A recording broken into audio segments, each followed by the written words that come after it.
Good evening and welcome to another special edition of Outside the Box. I'm your host, Kate of Gaia. So happy to have you all tuning in, and we had 132,400 of you last night. So, people are starting to wake up, and I got to tell you, the emails and the Facebook contacts and you name it, this is just beautiful time right now, watching all these beautiful aspects of you, who are the chosen one. And you know it. You've always known it was all about you because you are the one. Understand that. And tonight, it's going to be another amazing night of awakening and, clearing out the garbage and showing everyone what we don't want to have in our world and what we'll do to stop that in this most beautiful time that we're in. We have none other than Kevin Annett joining us again tonight. We had him on a previous show a couple of days back, and really wanted to go hot and heavy with Kevin, getting into a lot of the details of what he's been doing in his efforts, and for the most part solo efforts early on up against great odds. And this is why I know Kevin has got divine providence working with him. He is an untouchable, because he is walking in the truth and in the light. When you can stand there, that's what happens. You become the untouchable. Rules of the game. These are the rules of engagement. Those that reach that plateau are universe armor-plated, and nothing touches them. They can throw a few curveballs at us here and there, but the bottom line is, oh well, Kevin, the path is clear. So Tony joining us tonight, and Kevin, without further ado here, wonderful to have you back, and we're going to have some fun tonight. Yeah, it's great. So take her away. Well, I just got a nice thing in the email a few minutes ago from a fellow who is posting our stuff all over public access television in America. I just learned that over 1 million people have been watching our stuff on television in the U.S., so that's really good to hear. In 7 states, they've been watching all of our broadcasts about the common law court and all our evidence up online. So that's encouraging. Well, that's what we're seeing happening right now, and I really wish people could just sit at my desk, my home, for a day or two to see exactly what I get to see every day as the world literally changes before my eyes, and the joy of it. Yeah. You know this, Kevin, and so does Tony. And Santo, who just actually popped on the screen. I just said his name, and boop, there he was. It's almost like magic. We get you've seen it. You've seen the effects worldwide of you making one choice to change, and you've changed the direction of an entire planet. And for those that don't believe it, how dare you? It's time for you to put on your shoes of creator. You are the chosen one. The game is all about you. Of course it is. We are all of the one consciousness. Just different perspectives. So, yeah, isn't it wonderful? It's really great. It's what's really, when you're going through a day or a week of this work, it's easy to get discouraged unless you're constantly rooted in the higher truth and the higher awareness here, which is that more and more, these attacks that come our way are like the dying gasps of dinosaurs, and I really feel that. I'll run into people I haven't seen in a year or two on the streets of Vancouver, and they'll be telling me stuff that is just amazing. Like people, one woman said, I heard from my village, they've all been watching your film. For the first time, they're all talking about this stuff. They're even going over to the graves where they know these children are buried. And, of course, you're never going to hear about this except through people, who are sharing it. But, I mean, there's an amazing ripple happening all over the place in the most unlikely of places. And so I just want to urge everybody out there listening to carry it on, because you can't allow yourself to get disheartened right now. This is the key moment, the kind of crossroads right now.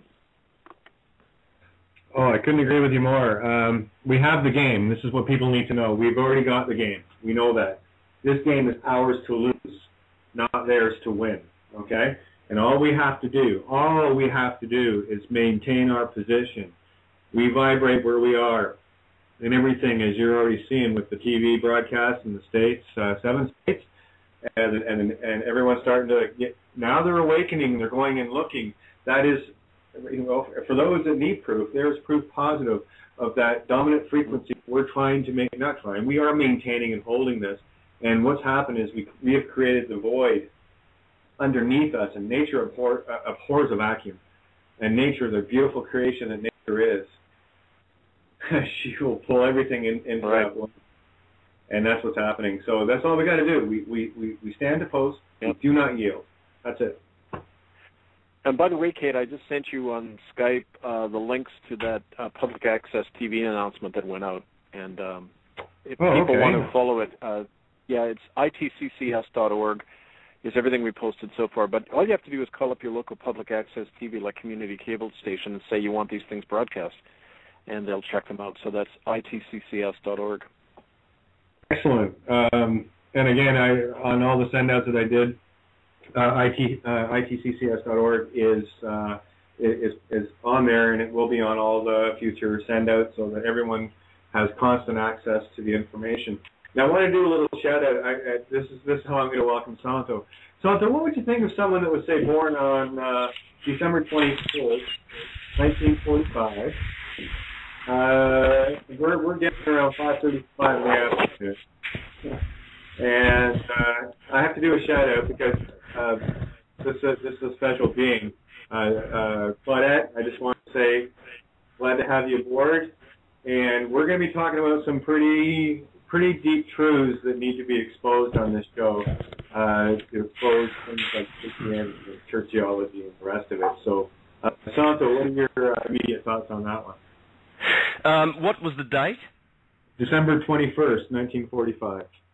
Oh, yeah.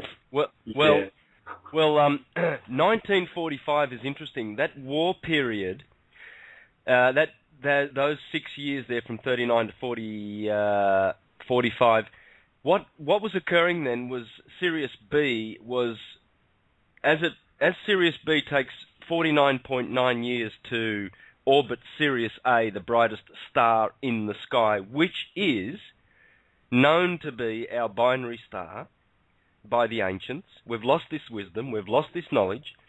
But back then, Sirius B was in between the two planets. Now, when that happens, it causes major drama on this planet every 50 years. The next time it happened was in 89. And scientists registered for the first time in history, they registered the Earth's rotation. It slowed down by a few seconds and then sped up whilst Sirius B was in between Sirius A and our sun. So as it goes through, like it's a syzygy, it's an eclipse, or it's an alignment. When this happens, our Earth is severely disturbed. I mean, you can imagine, in 89, they registered this fact. They don't tell you. You don't get this in the mainstream. You have to dig around to find this information. But our Earth slowed down significantly. And this star is 8.4 light years away. So for someone to be born on the 21st of December, the solstice lined up around that time when Sirius B was just emanating so much powerful energy towards this Earth. They got a pretty good birthday there. Yeah. Yeah, I kind of thought so. I actually grabbed the chart. I'm going to save it for you. I'll just pass it over if you want to have a perusal of it. And I know you'll only be joining us for the first hour because you're going over to Truth Connections for a show over there, yes? Yeah.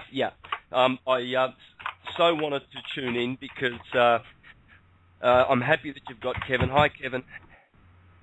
Hi, Santos. Yeah. And I'm going to have Kevin back on American Freedom Radio because, of course, we had that incident there, so that sort of marred that. I wanted to have a real hassle-free interview, and what we'll do is not have calls next time. But it was probably a good thing that it happened because it got a lot of scum and rubbish out of the way, and we were able to air the names of the morons that are working against truth being revealed. I mean, come on, let's give ourselves a break. We're all suffering. Why would we support a system that is putrid? absolutely disgusting. It's been proved that the Catholic Church just does one thing: harbour pedophiles and killers. That's all they do. It's a boys' club of hierarchy and control. It's Babylon the Great. Baba meaning father, and patriarchy. Babylon means daddy. Let's do what daddy wants, and let's ignore the feminine energy of this beautiful earth, and let's just have boys at the top that know how to kill and smile at the same time. They look very professional, these sleazy scumbags that are at the top. Only scum seems to rise to the top these days. And they've all got positions of power, and it seems that the Jesuits and all of these organised armies of propaganda of the Vatican have been very, very busy over the last couple of 100 years while we've been sleeping, and putting imbeciles and killers in top positions. That's got to change. We're suffering because of this. And then we get morons like that come in with his smirky little attitude and a back pocket full of cash by the killers themselves, doing himself harm, a lot of harm, serious harm, and heaping karma upon his own soul, which will be unbearable in the days to come. Time now to release ourselves of any karmic rubbish and support truth, and just keep the mind open for news and information like Kevin is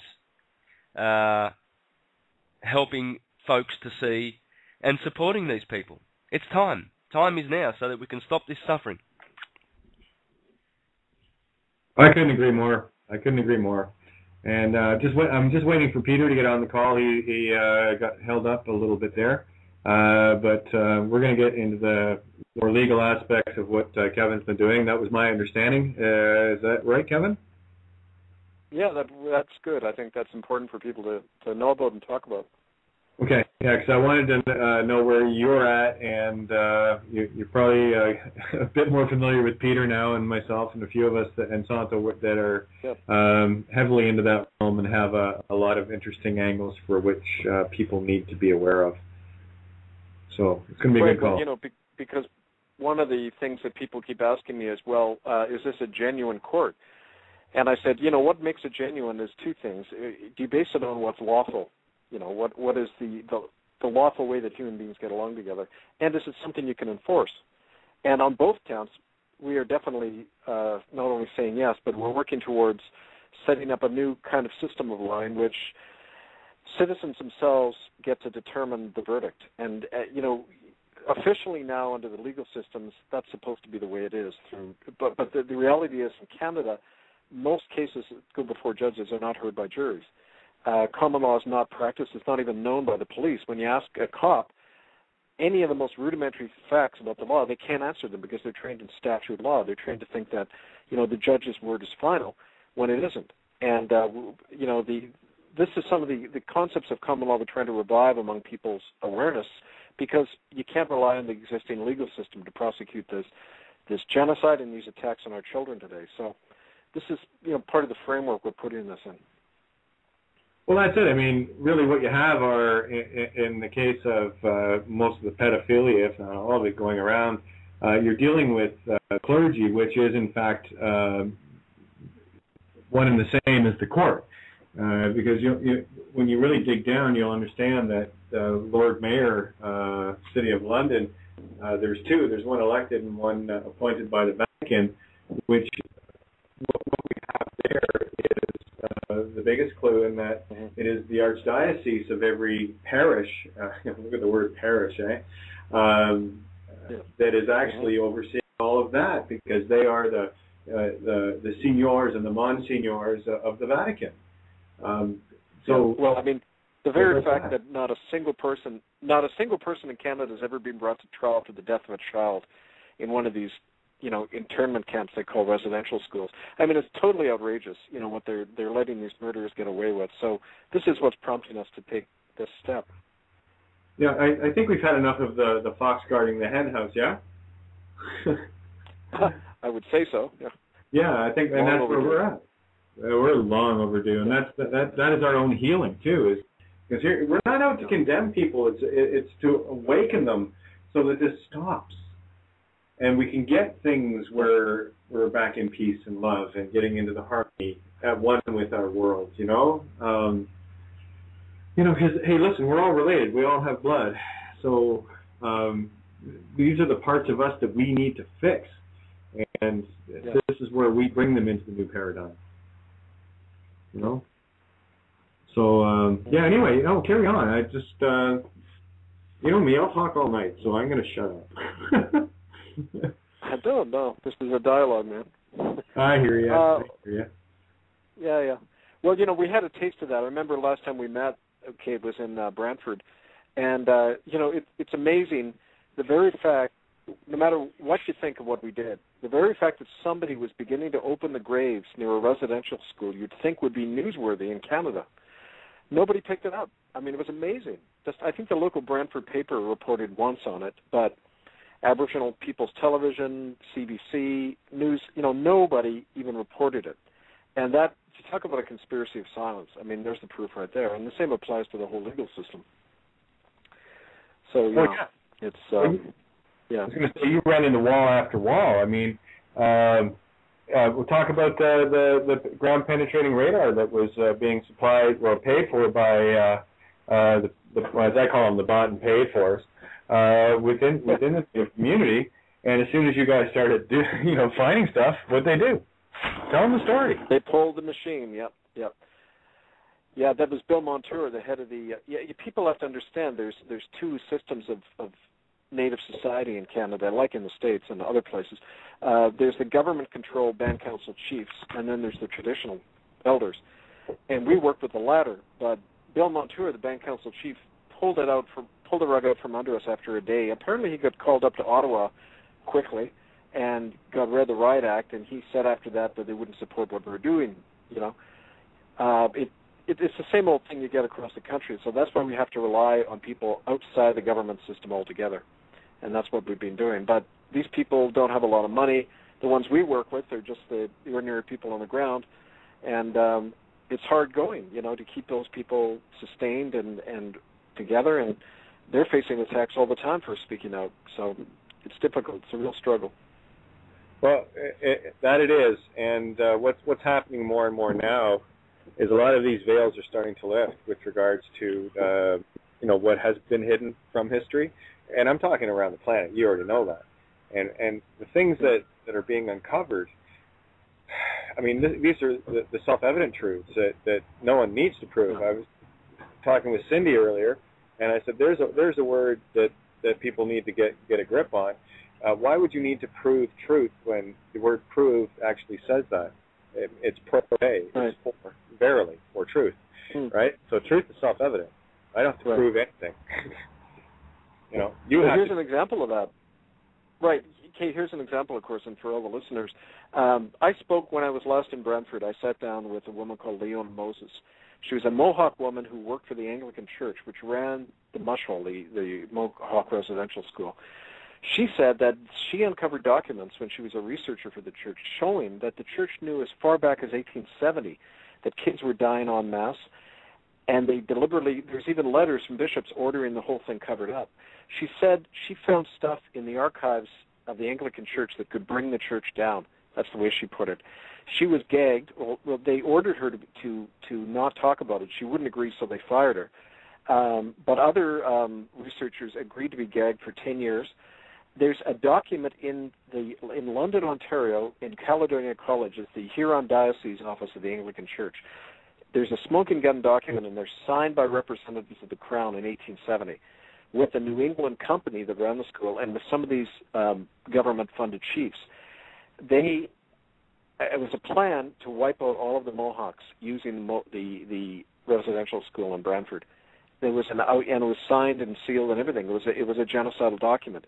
It's sitting in what's called the G12 collection, which is these documents under lock and key by Bishop Bob Bennett right there in London, Ontario. So, I mean, if people want to vent their outrage at anybody, call up Bob Bennett and ask him why he's sitting on evidence, that proves that the Crown of England and their allies right here in Canada that they planned the extermination of the Mohawk people. Well, that's it. I mean, I want you to share a few stories. I want people to understand that when we're talking about the different churches and the different dioceses and the different, aspects of, quote, Christianity, unquote, we're not talking about that which you think it is. We as in the Western world have been led, to a mass duping of ignorance of what the book is all about, and we can get into Santo on that one, what the book is really about. And what they've done is they've come in the name of this love, God, and all the rest of it, and what they're trying to solve. But what they've brought is pestilence with them. Why don't you relay the story in British Columbia when they had the gathering, the meal gathering, and what they did when the ships pulled away? Remember that story? No, tell me specifically where you... It was on the West Coast. I think it was back in the sailing ship days. Well, it wasn't. It was then, because they basically sat with the natives on the West Coast, and they were fed and looked after. And when the ship, yeah. Oh yeah. Well, I mean, there's a number of documented stories now. There's a guy who was a librarian up in Quesnel, British Columbia, who found a record of an Anglican church missionary, John Sheepshanks. And he came up there in 1864. He was a shareholder in something called the Puget Land Sound Company, set up by the Hudson's Bay.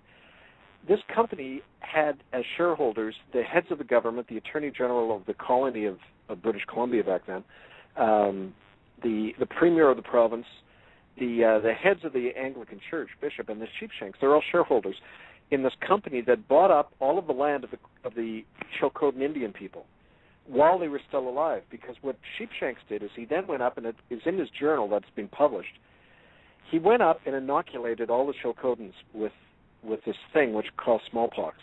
It was a smallpox virus. He was disseminated among them. Within about 6 months, 90% of them were dead. And who owns all of the land around Quesnel? Well, the Puget Land Sound Company. Then John Sheepshanks goes back to England. He's rewarded by the Crown. He's made the Bishop of Norwich, and he serves in the House of Lords until he dies in 1908, right? So, I mean, it's all down there in writing. I mean, how they did it, what they did. There's so many examples of that all over the place. The sterilization hospitals the United Church set up, right here a mile from where I'm sitting in Nanaimo, the Bella Bella Hospital. They brought Native people in en masse to sterilize them. It's out and out genocide, and it's even in writing. And so, I mean, I don't know how people can even deny this stuff goes on anymore. It's like all the information's out there, but information isn't the problem anymore. It's what do people do with it? What's the next step we're going to take? And that's what I keep challenging people with, to think in those terms now. Well, yeah. Just here, I'll make it simple for people. You know how everyone says you got skeletons in your own closet, right? We all have our own. Hey, well, everyone knows what my closet was. It was full of really nice clothes. But anyway, bottom line is this. Okay, I came out of my closet. What has to happen here in the grand scale is the planet has to come out of its closet. Right. That's all. Right.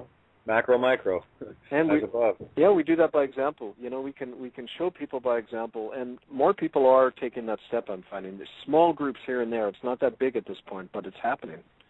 Oh, it's huge right now. It is huge. Yeah. The stuff that I'm seeing, Kevin, over the last few days is mind blowing. Of these beautiful coalescing of groups that are now as Sun put it so eloquently, this is the loose weave of creation coming together. It's not so tight and rigid. What's happening is it's woven so beautifully and loose that everything is now what's the word, Santo? Syncretizing? Syncretism? Where all of these things are coming together. Look, give an example, Kevin. How long has it been since we've had a chance to get together on the air and stuff? There was a lot of stuff had to happen in both our arenas of what we were doing to bring us to this new point of now, with completely new and different understandings of where we were, say, a year ago. Yeah. Yeah, it's true. I have an example of that this week too, and I got a call from a friend of mine, an older Native woman who has been frightened to get a hold of me because of the threat she received. But she called me all happy this week, and she said, well, we're finally going to do it, Kevin. I said, what? She said, the Vancouver Club. We're going to surround it. Now, the Vancouver Club is the pedophile central. Sorry, I don't like to use that word. I meant child raping central. In it's the elite club in Vancouver at 915 West Hastings for anyone in the area to go and look at. It's the place where they bring children, usually from the Squamish Indian Reservation at night, Friday, Saturday night. They bring the kids in the back door, and they use them. Kids have often gone missing after being brought in there.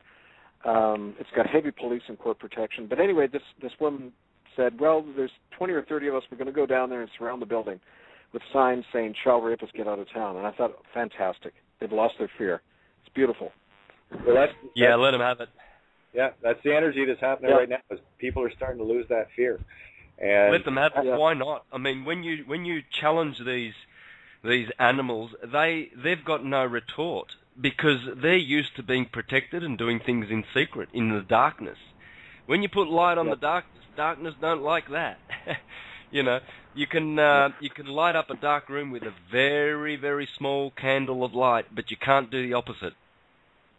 And these creeps, they dwell in darkness. And then if we all did that, if we took that example of these bold and courageous Indians to stand up once and for all, they would all be exposed in an instant. We can all do it united. Sure. And let's hope and pray that everyone just stands up and just takes these actions, protesting and exposing them at their centres where they do their business, so-called business. Excellent to hear. It's where, it was really encouraging. I had tears in my eyes when I heard that. I'll be going over there and filming it, so we'll hopefully have that up. But that's the club where Dick Cheney came to speak a couple of months ago, interestingly enough. Yeah, look at his name, though. $1,000 plate dinner. Yeah. Yeah, look at his name, Dick Cheney. You know, come on. Yeah, right. Do the math, guys. It's all there. What's in a name? Well, when you know the word means way, what's in a way? Well, there it is. Right. You'll be amazed at what you can see within your own consciousness, because you are. I'm going to start railing people with this. You need to look in the mirror, and you need to know this, because this is what's going to resonate. This is the truth of truth that's going to resonate with you. You look in the mirror because you've always known this, and I'm going to tell you why you've always known this, because I've always known it too. You look in the mirror and you can say, I am the one that this is all about. I am the chosen one. And now to get rid of the fine line where people get a Messiah complex, we're all the one. Because when you know that you're part of the all-consciousness, this is why everything's changing.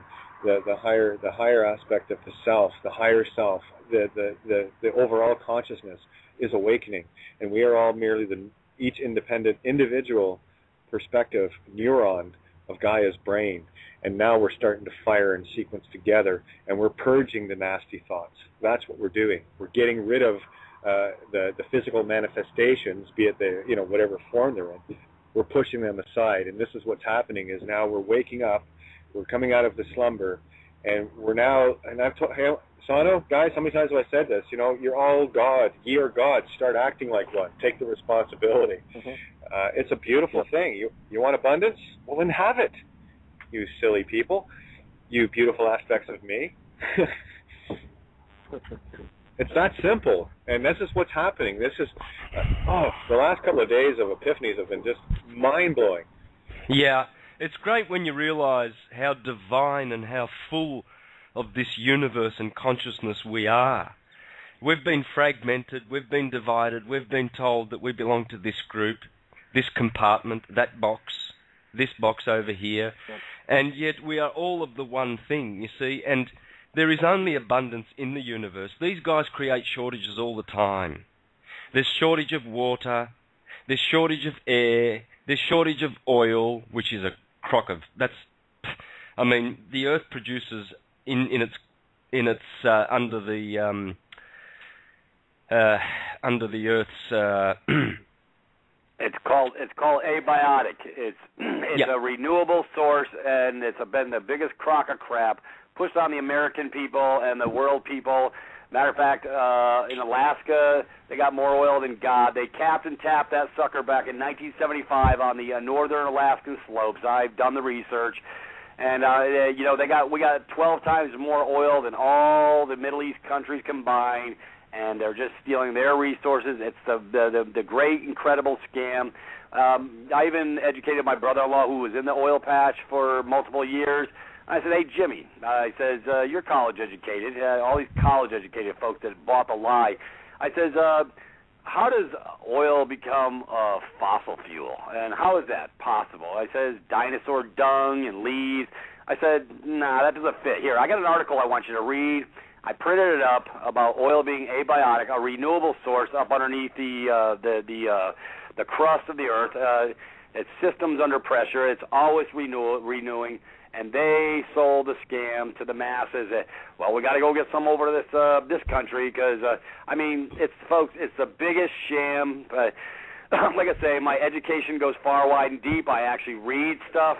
Folks, go to Rense.com. There's a beautiful article on oil being abiotic. You've been sold a lie. Look up Lindsey Williams on his site.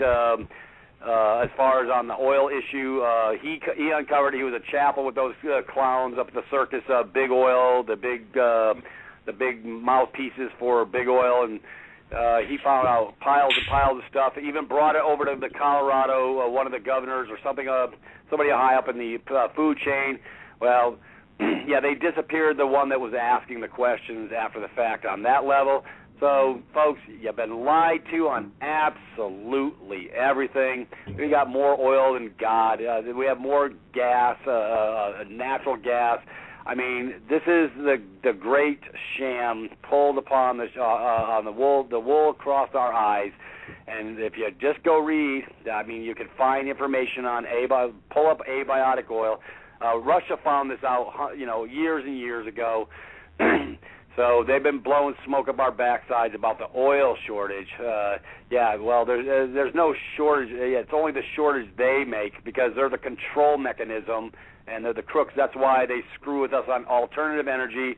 Everybody that's tried bringing forward a patent on alternative energy, they bought the patent out and put it on the shelf, sort of like the Pogue carburetor back in 1935 that would allow every vehicle to get to 200 miles a gallon.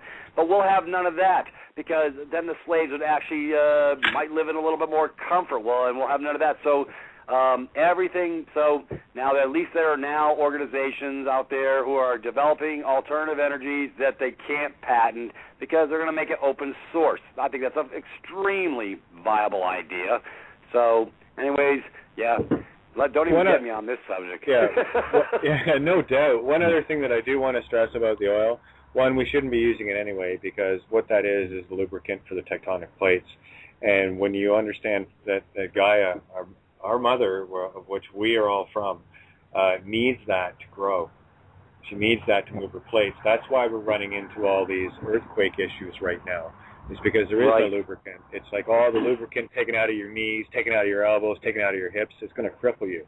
So what we need to do is get away from ripping the veins of consciousness called silver and gold out of our mother. We need to stop emptying her bowels where she needs this lubricating fluid for tectonic plates so that she can open her mantle easier where lava can come forth. That's how Gaia grows, via the lava.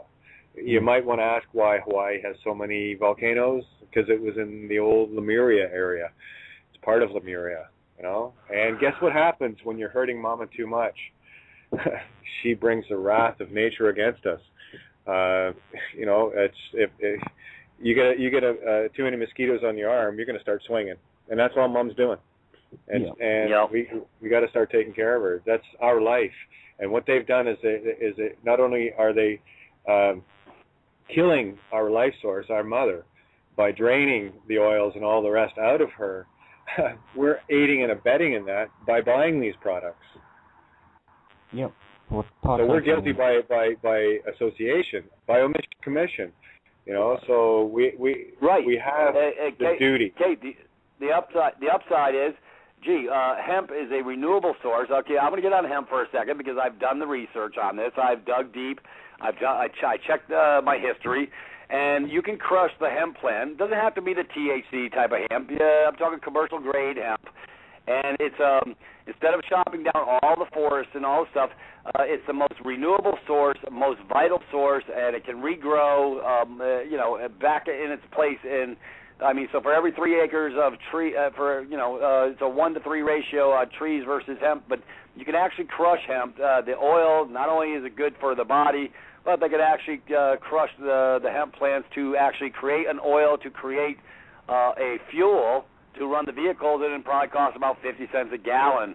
Because they've outlawed hemp in America, we'll have no part of that. It was just about the money, folks. I followed the money trail. Gee, guess where it leads to? All roads lead to the scumbags. And well, you know what? They lose, because we're going to be planting our tree of life. And I actually had sent a note to Tracy and Sun to see if they wanted to sit in on this to bring other points with Kevin. Getting back to the show at hand, which it doesn't matter. We go off in all directions anyway. Normal. This is truth, and it's just going to pour out of all of us. But Kevin, if you could relay a few more. There's the germ warfare we covered. Okay, so germ warfare has been going on for a very long time. They use smallpox against the native populations. They've used the sterility techniques of literally eliminating the bloodlines, and that's what they're after. The bloodlines. Right. That is our claim to Gaia. That's right. And as a matter of fact, it made it somewhat into the news. A lot of the missing Aboriginal women here on the West Coast. The women, a lot of them who've gone missing, and I knew a certain number of them because I used to work with them on the streets of Vancouver. They were all from what they call the blue bloods out here, the traditional hereditary chieftainships. These women were all part of that. So it wasn't random attacks. They were being targeted for extermination, just like they were 100, 200 years ago. So, it's a carrying on. And also, in terms of the modern pharmaceuticals, we've already, there's been some stuff written about how they'll go up and down the coast to isolated native villages and take blood samples from everybody. They're doing that on a regular basis, Health Canada. And they're tied into research money from the Atomic Energy Commission, where these native groups over the decades have been targeted for experimentation. Some of them were on if you go to itccs.org, some of the testimonies are up there on our latest posting. But these are long-term experiments. A lot of the native people here on the island, when they go to their doctor, they cannot look at their own medical records because they say it's national security issues, military-funded research. There's stuff going on we have no idea about, but it's ongoing. Well, that's the thing, and why I'm bringing forth the blood aspect, because when I don't know if you've had a chance to get over to SunkyTempleTrust.com, Kevin, but I do want to hook you and Sun up, that's Mary Jane, to go over some stuff which will actually unveil an entirely, not different, but you'll see the symbiosis of exactly what she's uncovered with our genetic genesis to the cannabism or cannabis, which is the tree of life. This is why they've outlawed it. This is why they're after the blood. They want to find out which different groups are here on this planet working together. And that's what, they've been genetically modifying plants and everything from our life form here. Everything came from plants, everything. We are genetically connected to everything. So, and that's why they're after it, because when you're dealing with the native bloodlines, you're dealing with some of the purest bloodlines on the planet. That's why they want to alter them. That's why they want to know what's there. Because when you control the bloodline... It's interesting. Go ahead. It's interesting, too, that when the whole swine flu scare happened, they targeted very isolated native villages and were pushing the Tamiflu drug on them. In the Hausa Indian Reservation on the west coast of Vancouver Island, over half the people came down with swine flu. It was declared a pandemic zone, even though it was one of the more isolated areas in the country. You'd think a pandemic would break out in the city first, but no, it's because they were targeting them. And what I find really interesting, it was the same community. When I started working there as a minister in the mid-'90s, they told me in their tradition how they had described having an encounter with Christ before the Europeans came to them as a woman and warned them about the pale ones who would come in her name, but actually shared what they said were secret teachings with the Hausa people on the West Coast. And I think it's not accidental that they were then treated the way the Christians always treated so-called heretics, just targeted them for extermination. It's the same kind of history going right back to the Crusades, and it's happened right here in our backyard. Yeah, it happens everywhere, and it's the same standard operating procedure everywhere. The Red Cross shows up, and people die. Well, hey, here's some irony for y'all, because I like history. I'm a history buff. Back in 1976, when I was a kid coming up, they had the so-called swine flu of that day, pushing their swill, their shots, and basically what happened was they had liability. So you had hundreds die. You had hundreds get what's called Guillain-Barré syndrome, which is like because the body, you put a foreign body into the body, it actually caused a deleterious effect, causing the body to shut down, goes to the brainstem, causes literally massive psychological dysfunction, so you can't operate as a functional human being. And what happened was, after that issue, it created a huge lawsuit against the clowns at the circus. Well, folks, then we come around the corner here to 2009, 2010 with the new swine flu. Well, guess what? All these people lined up for it because they're lining up willy-nilly and willingly. There is no liability. You can't sue them when you get Guillain-Barré syndrome or any other adverse reaction to it. And so because you were stupid enough to take it as a good slave on the plantation, now you created the liability. It's sort of like when they put these medications on TV and it says can cause this, and this, those adverse reactions. That removes them from the liability. So now they have absolutely no liability, and they're doing forced compliance on these sorry shots, these poisonous thimerosal, mercury-laden garbage shots. They actually compromise the immune system on multiple levels. I haven't taken any shots in over 30 years, so my immune system's just fine. So they can take that shot and stick it where the sun don't shine. I ain't one of their USA Inc. slaves. So I guess that's an advantage for me. However, that's why they're doing forced compliance on these shots, because they classify you as their property since the birth certificate bond, and that's why they're doing this stuff. And the next step is Obama chipping for all the rest of the chattel property, and then there'll be more forced compliance on more poisons and toxins and these adverse reaction causes, and they could care less. And they have absolutely no liability technically because, hey, you signed up for it. This really gets me pissed off because, like I say, I see these clowns at the circus giving shots in environments like Walmart, Sam's Club, stuff like this, and, they're just so in your face, but the sheep are really not getting the memo. And like I say, matter of fact, I did a call with Dr. Carly on Sunday for a couple hours, and we talked about it a little bit. I said, the irony is I went and asked the little chickie who was given the shots. I said, do you understand what the thimerosal and mercury does to the immune system? I said, I didn't think so. I said, let me ask you another thing. Do you know how to deal with anaphylactic shock? And she looked at me like a deer. I said, do you even know what anaphylactic shock is? I said, in other words, somebody goes into anaphylactic shock, he's going to die right in front of your face. What are you going to do, call freaking 911? Sweetheart, you got a problem.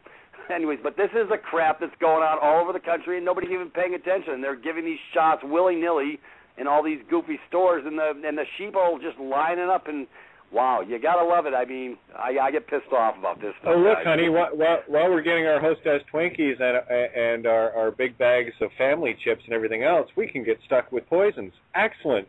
Anyway, it's ridiculous when you think about it. Santo, I know you have to go in a few minutes, so I just wanted to get you to chime in a little bit here because you're going over to Truth Connections right after you leave here, yes?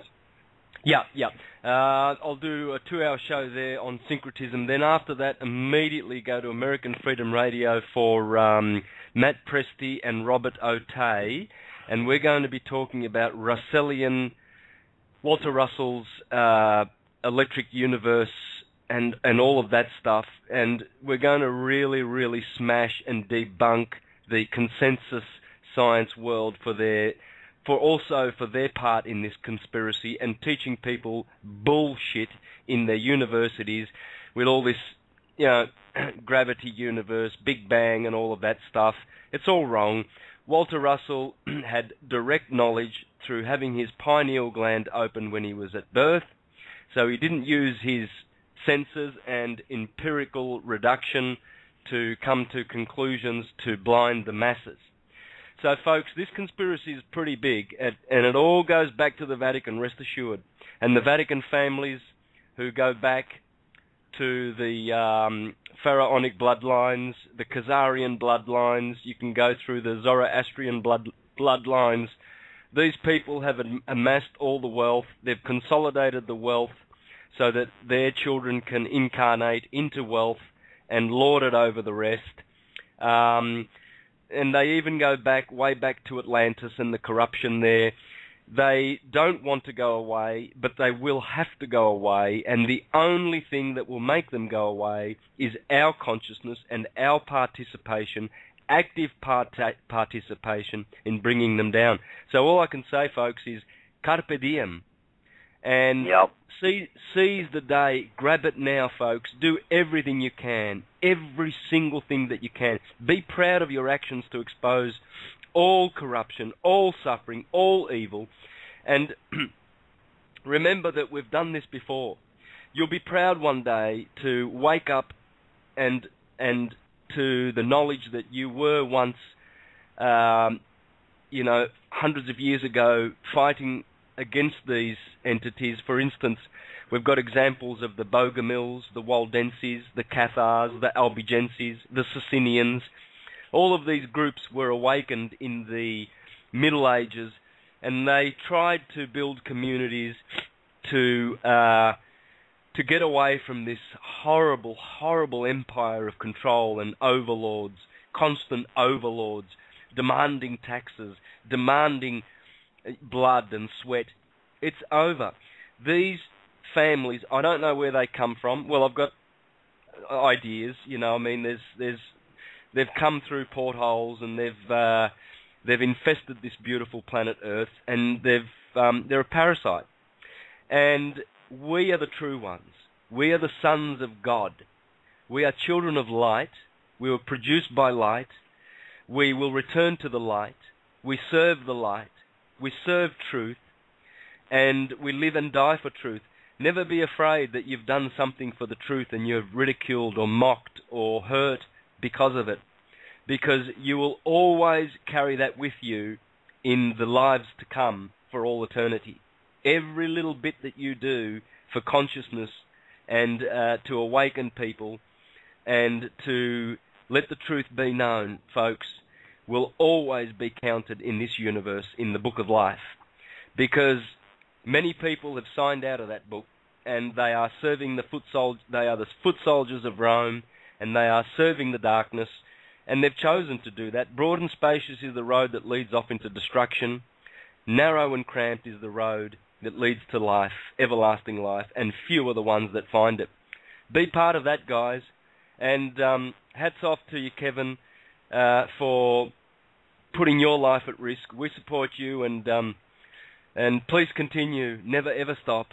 And we know your efforts, and we give you our full support, and our heart goes with you everywhere you go, and we will support your organisation, because, as you say, there's no government court that's going to look into and inquire into its affairs. We have to make the court, and we will, and it's a-coming. That's all I've got to say. Thank you very much. Yeah. Thank you, Sado. We'll talk soon on Skype. Yep. Take care, guys. Bye-bye. Okay. Bye. Wow. How do you top that, huh? I wouldn't want to try. I know. I'm just going to sit back and enjoy that one for a second. So, yeah, but, Kevin, carry on. Well, Santos, our beautiful brother there, is just saying that he's saying things we all know in our hearts are true. It resonates with those of us who are aware of that and who have come from there. So I don't doubt that light is going to triumph, and we see it happening all around us. I know that there's a big portal opening these days, and we can all feel it. So I just take heart from that, and I'm just glad we know each other and are working together so well.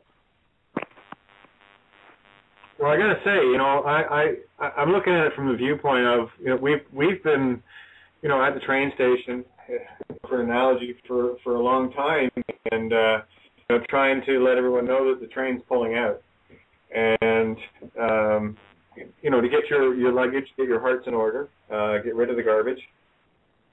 We only travel with truth, and what Sansa was talking about, what I refer to as karma coins, and that's what you have to do.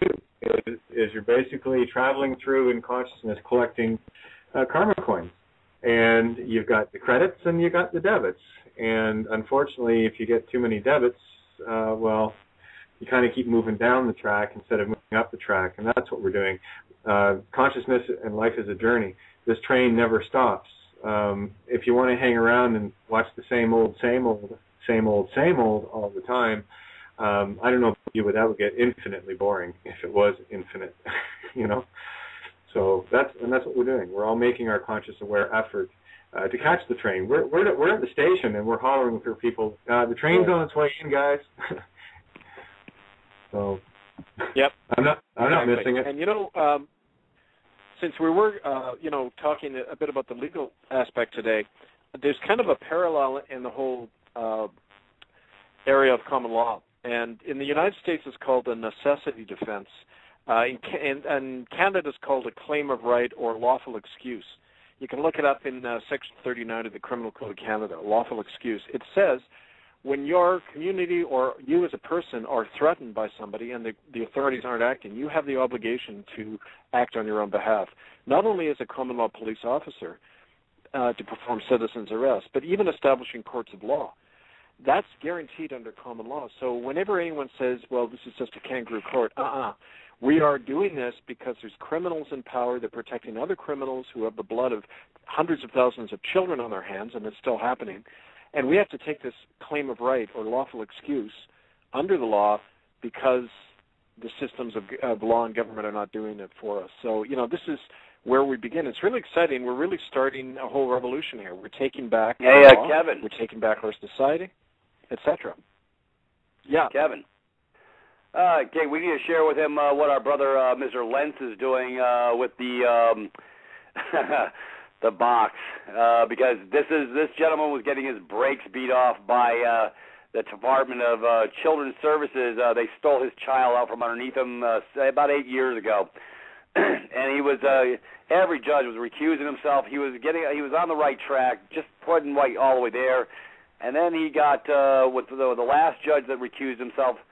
Actually came out of the closet because he couldn't stand what the hell he was seeing going on, and he actually came to this man's aid in a different level and basically enlightened him about putting your order in a box in common law.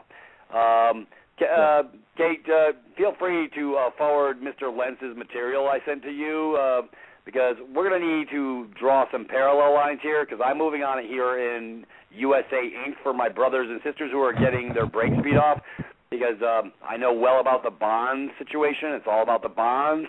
Doesn't matter whether it's civil, criminal, it's all crap. It's all just about the bonds. So I'm going to create some orders. And see, a man gives orders. Corporations, fictions, dead entities, their orders are all bullshit. They have no bite. But we know we have to find the other side of the paradigm to twist this against them. And it's...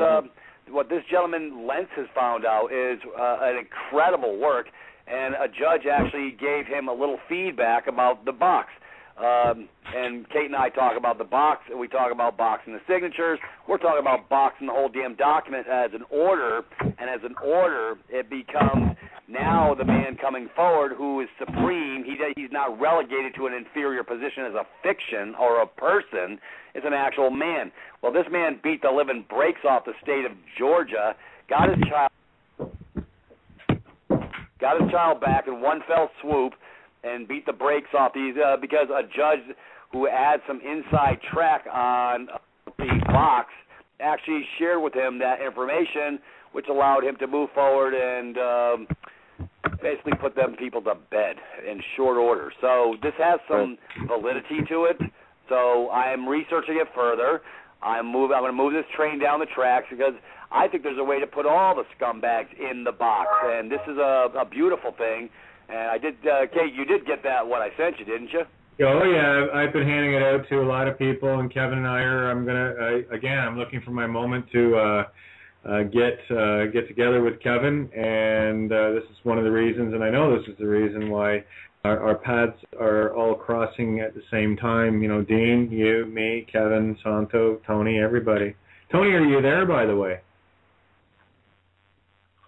Yep, I'm here, Kate. I'm just sitting quietly listening to the incredible information that's coming across our ear holes tonight. Isn't it good, eh? You know, I guarantee you come outside the box, you're gonna get a box full of truth every time. So absolutely, you never know what's coming next. No, we don't, because I don't plan shows. I just kind of, you want to show up? We'll talk about this. All right, let's do it. It seems to work. I don't know. I've been doing it for almost 5 years. Well, you know, what I love about this show is it goes sideways on so many different levels because there are no taboo topics when it comes to the truth. No, that's it. And I don't have a producer. I'm it. Yep. Hey, what do you want to talk about? That works for me. Let's go. Let's get on it. You know. Anyways, I'm gonna, gentlemen, and Kate, I'm gonna put forth. I'm already working on trying to get a hold of this Lentz guy because he's really. There's some other information, but let me share with Kevin about this box ideology. I have a proof of a brother who was in the military, the U.S. Navy, and he was having issues on the ship. He had multiple charges against him, which he made the charges go away. But the problem was his name was besmirched. He was chastised, and so in other words, he was in a hostile work environment. So he talked to the Master Chief. That's an E9 in the Navy. That's a god in the enlisted side of the house. And this Master Chief told him, goes, "You really want off the ship? I can get you off the ship." And he goes, because my buddy, he's an E6, that's a first-class petty officer. He says, "Well, how do I get off the ship?" The Master, he says, "Send your request up the chain of command. Put the damn document in a red box, 1/4 inch all the way around. Make your box, and I guarantee you'll get off the ship." He followed the Master Chief's directive. This is the type of this is not shared common knowledge. This is an E9 passing it down to an E6, and he says, "I didn't tell you a damn thing." He followed the directive from the Master Chief, put his request to get off the ship.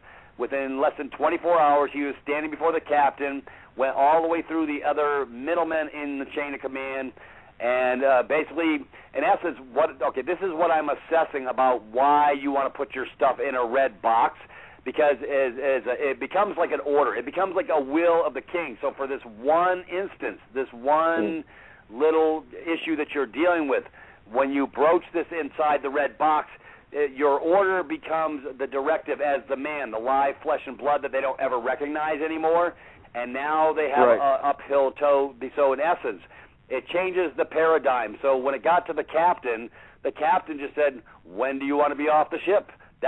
So in essence, this is an E6 going to an O6, which is a captain, and the captain saying, your wish is whatever, I'm going to honor your wish. So they heard the king, you're the king when you put the damn thing in a red box. That's the analogy I'm drawing from this. I know it has validity. I am doing the research. I'm going to find out how to put this son of a bitch in a box, because that's how pissed off about this bond crap that what, Dave? Do you mean don't interrupt me. I'm on a freaking tear here. Do you mean put your whole document in a box or just your name? The whole damn document gets a red. We have some documents. Okay. Kate's got the attachments. This is a gentleman. Hang on. What I want you to do, I'm going to continue. I just want to kind of jump in here for a sec. What you, Kevin, together on a couple of things. We'll talk about what I want to do, because what we have to give you, Kevin, is you need to take this to the last level. Yep. Okay? Absolutely. This is the common law court that we're speaking of, and how we trash their nonsense corporations. And what we have been diligently working on are these tools, so that the efforts that you're doing and that everyone else is doing will have some serious dragon's teeth. That's Right. how we're doing this. Well, Okay. we'll talk more about how to do that. I appreciate all the info, guys. Oh yeah, we got Sure. this. Carry on, Peter. I just wanted to get that in there so that Kevin has peace of mind knowing that that's exactly what we're doing here.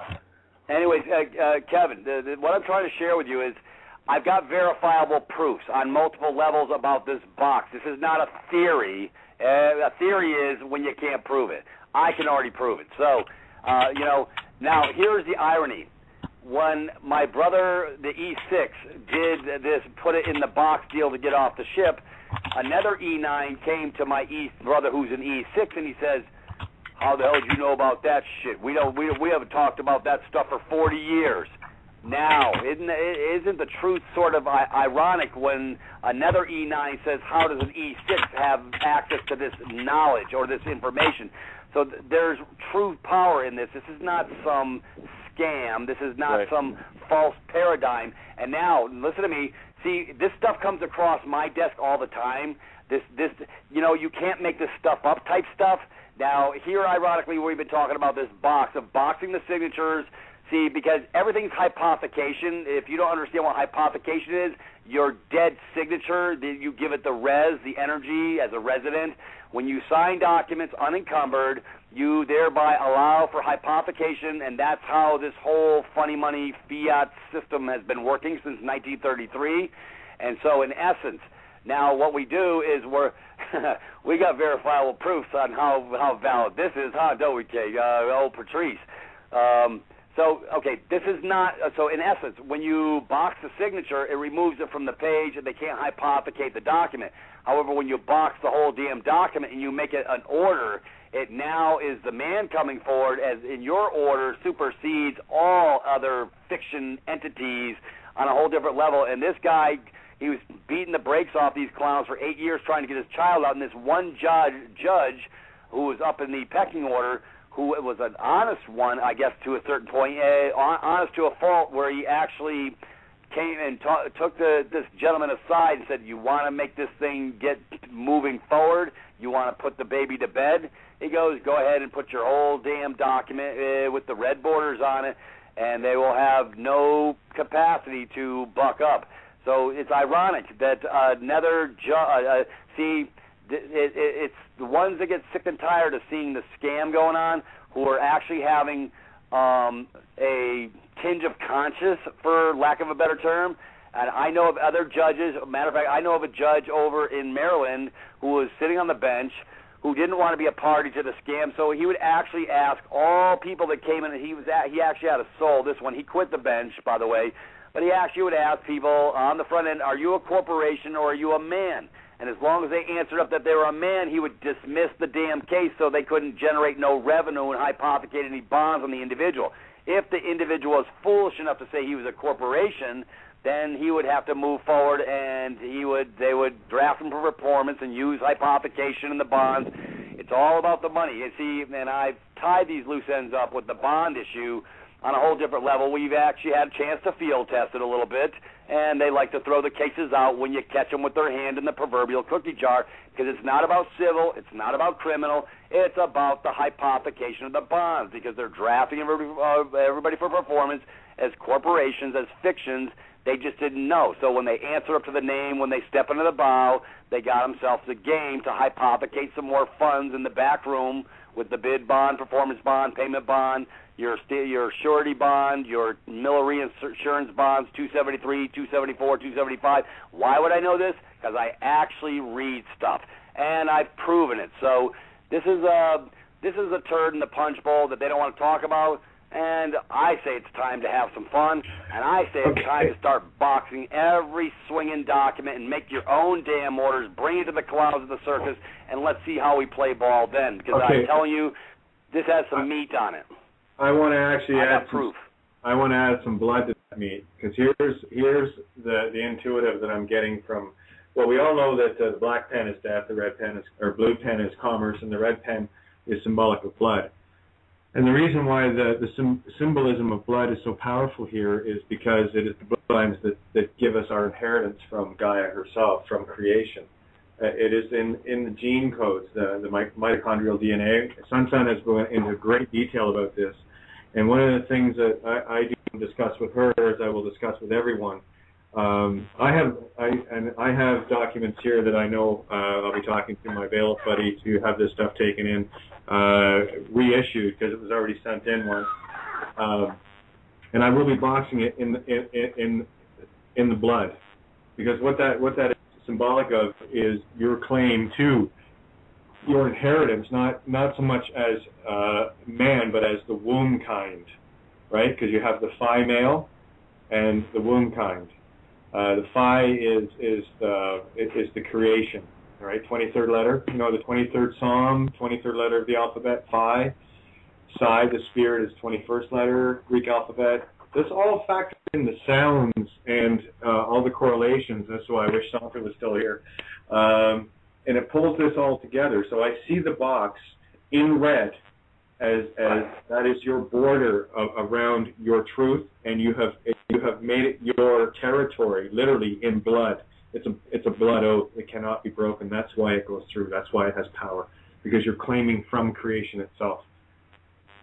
That's my feeling on it. So you know what, Peter? We're going to go hard, heavy, high, and fast on this, and I've got something that's going to be going out till probably the next day or so through my bailiff to the courts, and they're not going to like me too much because they'll have to be getting my home all fixed up and get some shit organized for me.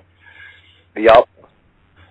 So. Well, it's ironic when I look at the documents. The guy has got order. See, the king can make an order. You're the king of your own castle. You've been the slave your entire life because they've got you incapacitated under the corporation as chattel property via your birth certificate bond, where it all started, and you never divested yourself. So this is why I believe that this is now I've got verifications from other sources, like I say, from the Navy side of the house, which I used to be a party to 10 years in. So I understand Admiralty, but for that one issue, when my brother went forward with his boxing, his document, they had to honor the request because he stood as a man instead of a USA fictional corporation. So for that one specific issue, they had to play ball the right way, and yes, your wish is our command, and the captain made sure of that, and he got him off the damn ship, because usually the ones in the middle who sign off on it, they can check approved or disapproved. It's on the document. This is how in the Navy, that's how we did it. You had your chain of command, and it would go up. Well, it bypassed all the monkeys in the middle. They still put their signature on it to let it go up to the captain, but they had no input or feedback because they were inferior to the document when the man boxed it in red. So this is, I'm getting my 2 + 2 = 4 moment on multiple levels, and it's all about the orders. And you know what? We fixing to give them a whole bunch of fucking new orders because excuse my French, but I get excited about this stuff because, folks, it's time to pull back the curtain because this crap that's going on and this whole hypothecation scam is about to friggin' get a whole different haircut. Well, you know what? And Kevin can attest to this because he's stood on the air with me a lot. I'm doing really good with the Katie Potty Ma. Really slowed that one down. So thank you. It actually brought the life back to the show. Thank you, Peter. Yeah, I try. My military vernacular sometimes gets away from me. That's what happens when you work with Marines for 8 years and they only understand 4-letter adjectives. Yeah, well, Kevin's heard me go off a few times, huh, Kevin? More than once. No, but again, it's about the passion, and it's like, if I'm going to say something, I need to put the right adjective and the right colorful adjective to boot to make sure that people are getting the point. And yeah. So go ahead. Are we learning a lot, everybody? Is this fun or what? The chat room's going pretty good here, too, so I'm trying to keep tabs and everything. Oh, and sorry about the tapping. I thought I had muted, but it didn't take. So Tony keeps me on top of that. He yells at me. Thank you, Tony. Anyways, Kevin, I'm hoping to give you some clarity in reference to this issue so we can move your train forward aggressively, quickly, and like a nuclear airstrike. So, this is where I live. I'm just about ripping back the damn curtain, get everybody to pay attention, because I think we have a whole new ball game coming up forward on us, because they're going to recognize this, because this is the stuff we're never supposed to know. This is stuff we're never supposed to find out about, and I like sharing the truth because it just makes my heart warm. Yeah, what other information Thank you. Oh yeah, Kevin, this is why we're here, man. This is why we're here. We're going to be taking care of some business. Was there anything else that Carl had? Because I know Carl Lentz. I know who you're speaking of. Was there anything else that he divulged? No, your turn. I had the trains last night. Yeah. Anything that you can divulge with regards to what the judge had said to him? Any specifics on that, or? No, but I'll tell you what. In that package I sent you, there is audios you might want to listen to, because he starts giving a lot more clarity. At first, I thought it was another rabbit trail, and then my brother Greg from Chicago said, "Peter, you're going to want to listen to this," and because we're researching, and we keep coming up short, but. When my brother Greg says, "Pete, you want to take a look at this?" I take a look at it, because he's one of the sharpest blades in the drawer, and he has clarity of thought unparalleled to anybody else I've ever met. He's a deep thinker. He gets the ethereal. He gets the other levels of what we speak of, and so I would advocate that. We'll get some clarity by listening to his audios, which he has attached there, and. I'm going to tear this son of a bitch apart until I find out how to slay this beast master in a whole different light. That works for me. Hey, I just want to show him the love. Yeah, and Kevin has the files now. I've forwarded those. I'm also forwarding these files to, no problem, to Kevin Middleton, who is the Chief Justice for Sunky Temple Trust, and this is the other reason why I want to get you in contact with these people. This is why we need to come together.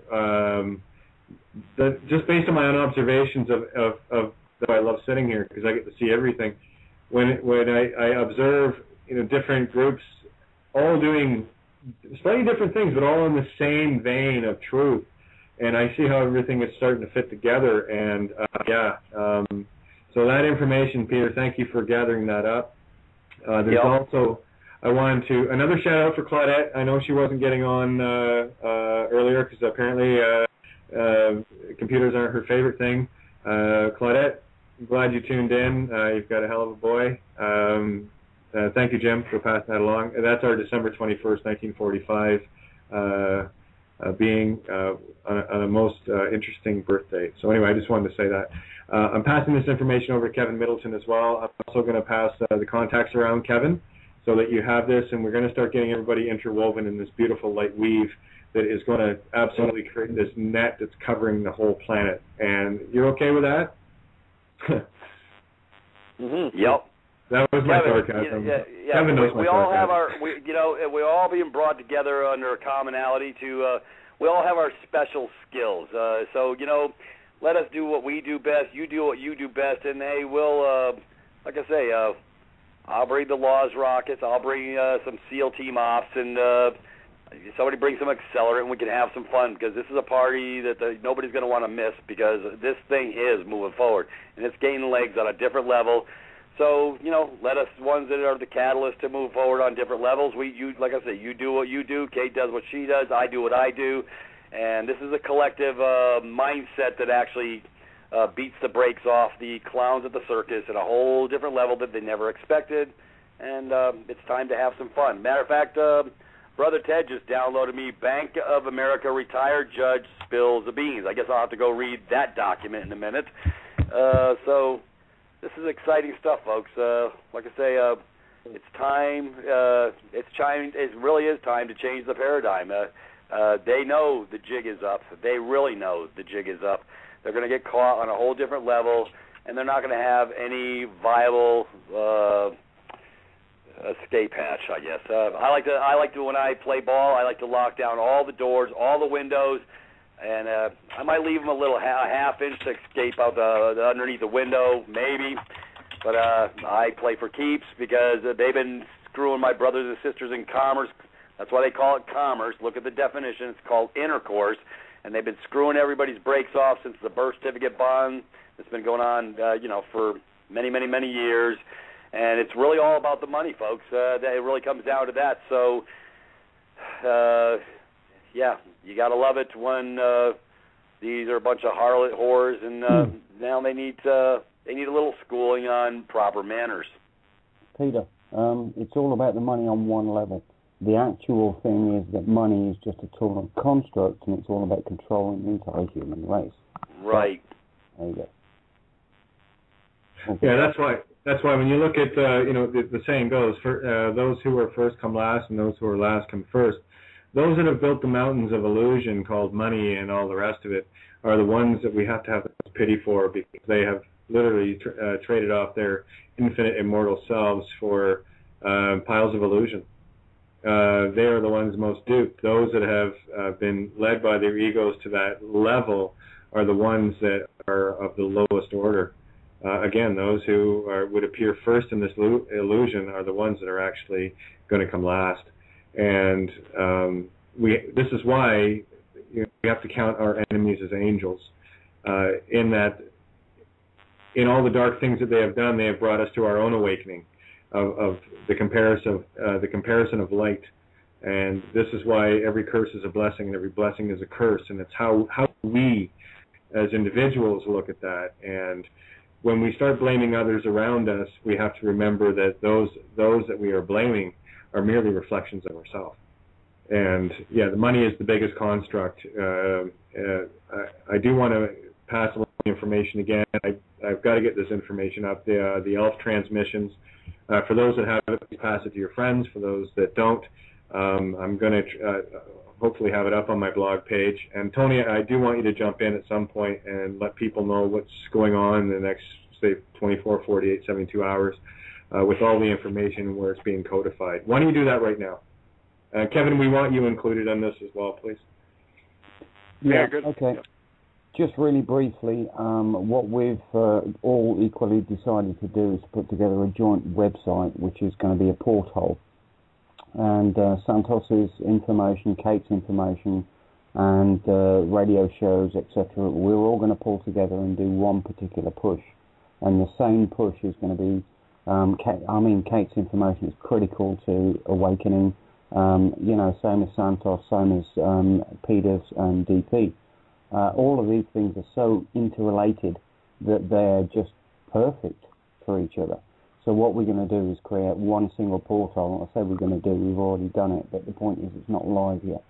We're going to create one single portal where everybody can go into the main portal, see all the different options, Santos here, Kate there, DP over there, Kevin over there, whatever, all of these different doors, and they'll all be in the same foyer, for want of a better word, whereby you can decide which particular door you want to go through at what time, but we'll collate the information together through one portal, and that's basically a zip file of what we're doing. Yep. Yeah, absolutely.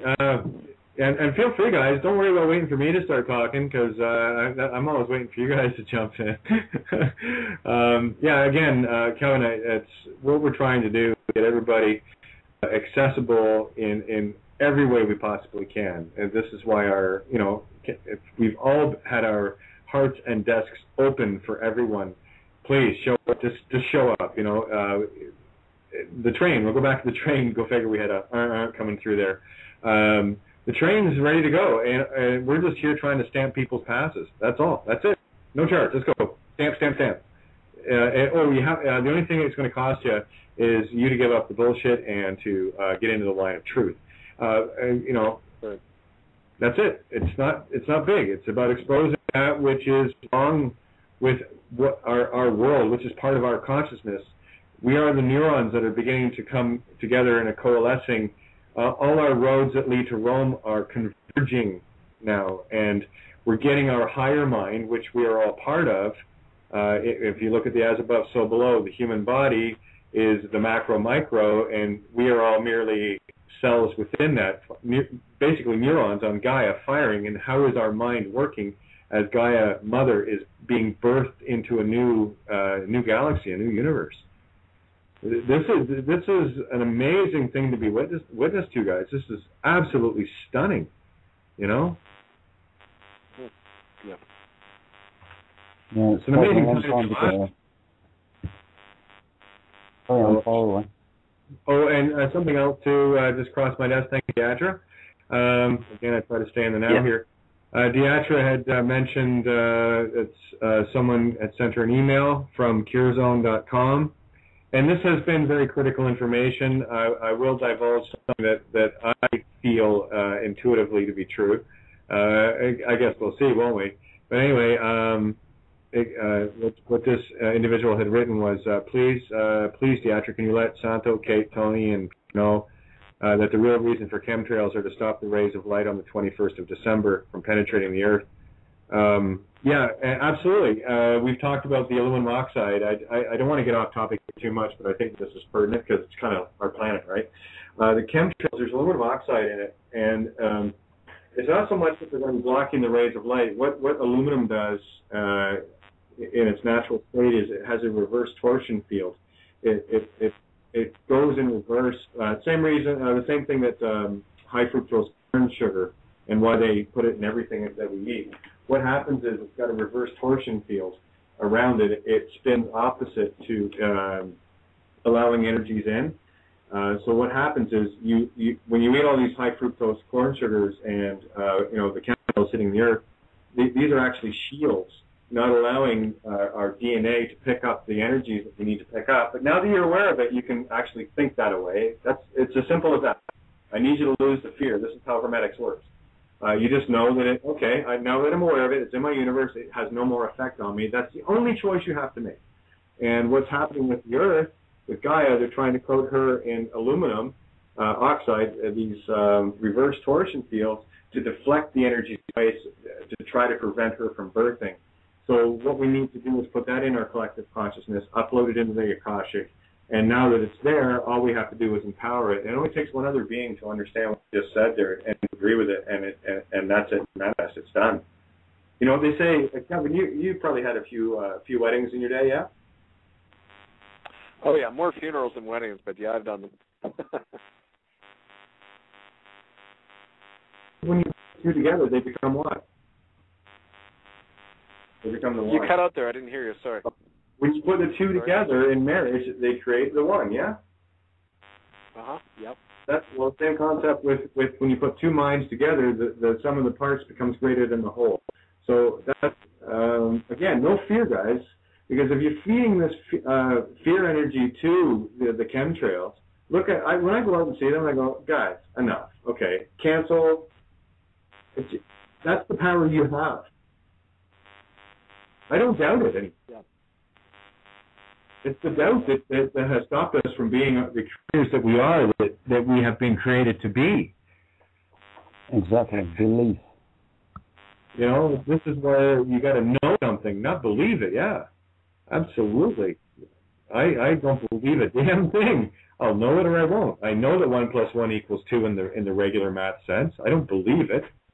And I know that Santa Claus is actually a reference to the higher mind and the Kundalini, not some fat guy climbing down a chimney with a bunch of, I'm going to steal your soul by making you materialistic. So, you know what they've done to us? Craziness. Anyway, ramble, don't mind Kate. Sorry, carry on, Kevin. Well, I mean, there's just so much. Depends what direction you want to go. Of course, we're going in all directions all at once, so I'm trying to get out of linear thinking here. Isn't it great? We're just kind of going everywhere. So where do you want to go next? What is your next step? Your next step is going to be talking to Peter for a couple hours, and you're going to get some really neat stuff to play with. We're going to put some new toys in the sandbox, and then from there, when you have these new toys to play with, where do you think you might want to go? Well, geographically, I'm going back to Rome in the spring for sure.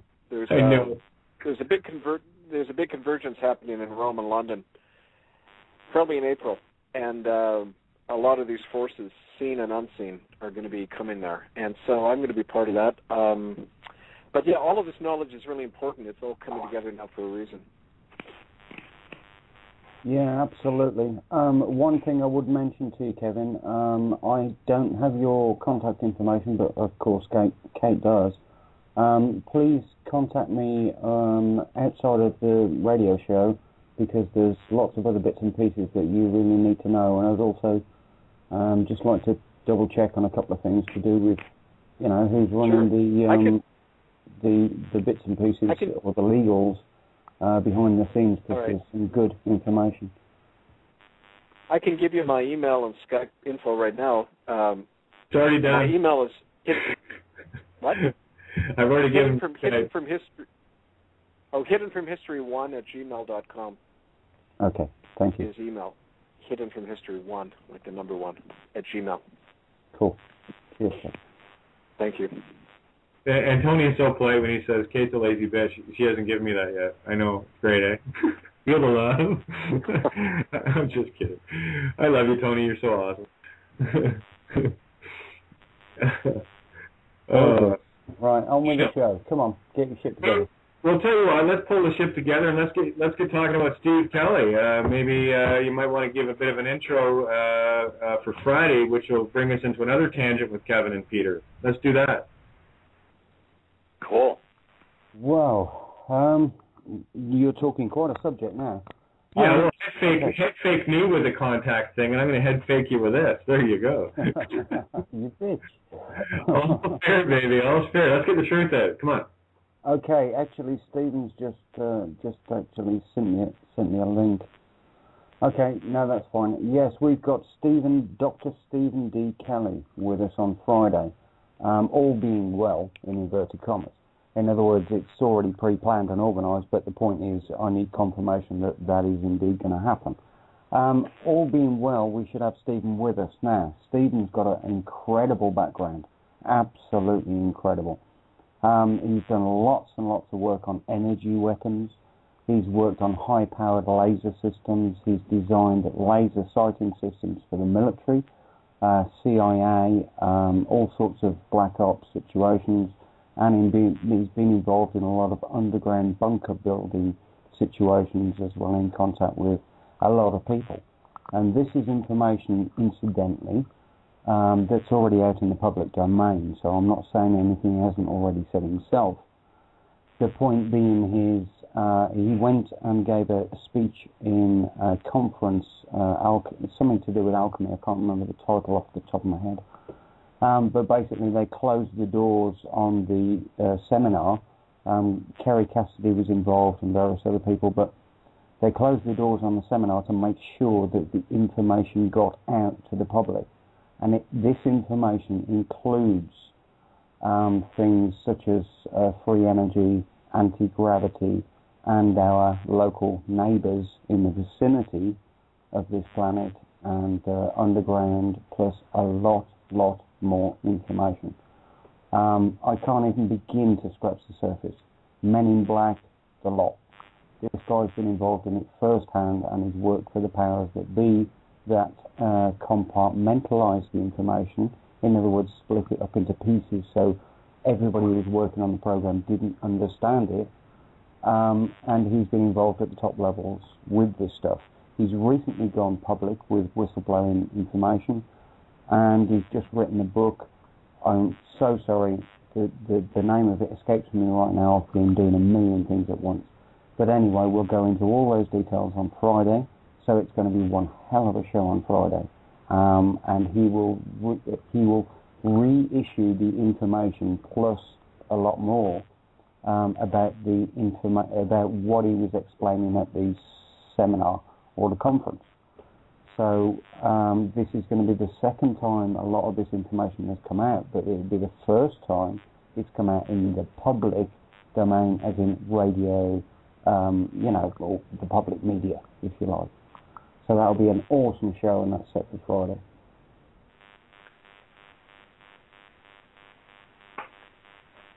What's the matter? That not enough? Good grief. Sorry about that. No, it's a little issue with the click on the mouse thing. Anyway, yeah, I think I'm going to need new mice soon.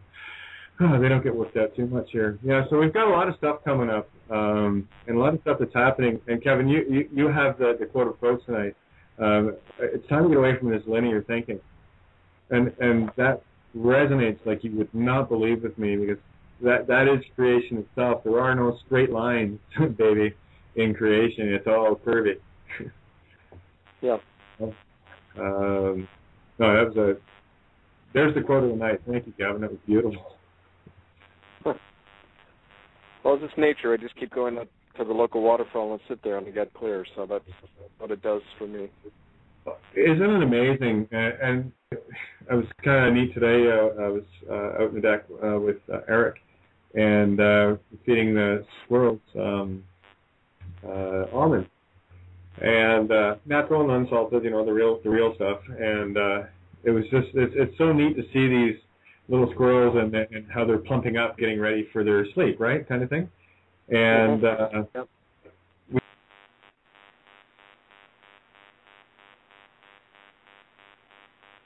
Might not have seen it immediately. It was a beautiful gray squirrel.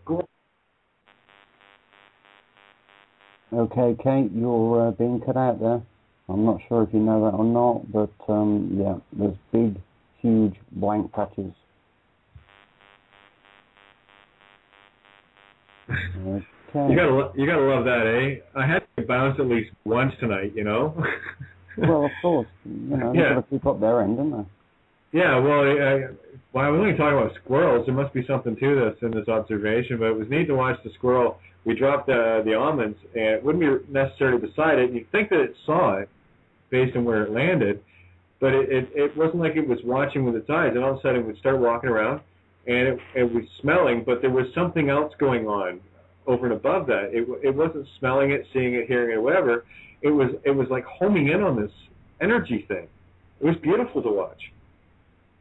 So Kevin, the waterfall, I love the water. I'm Irish, so it's kind of, put me beside the ocean when the waves are coming in. I got to tell you. If you go to my Facebook, by the way, everybody, my Facebook is kate.rene.5, KATE.RENE.5.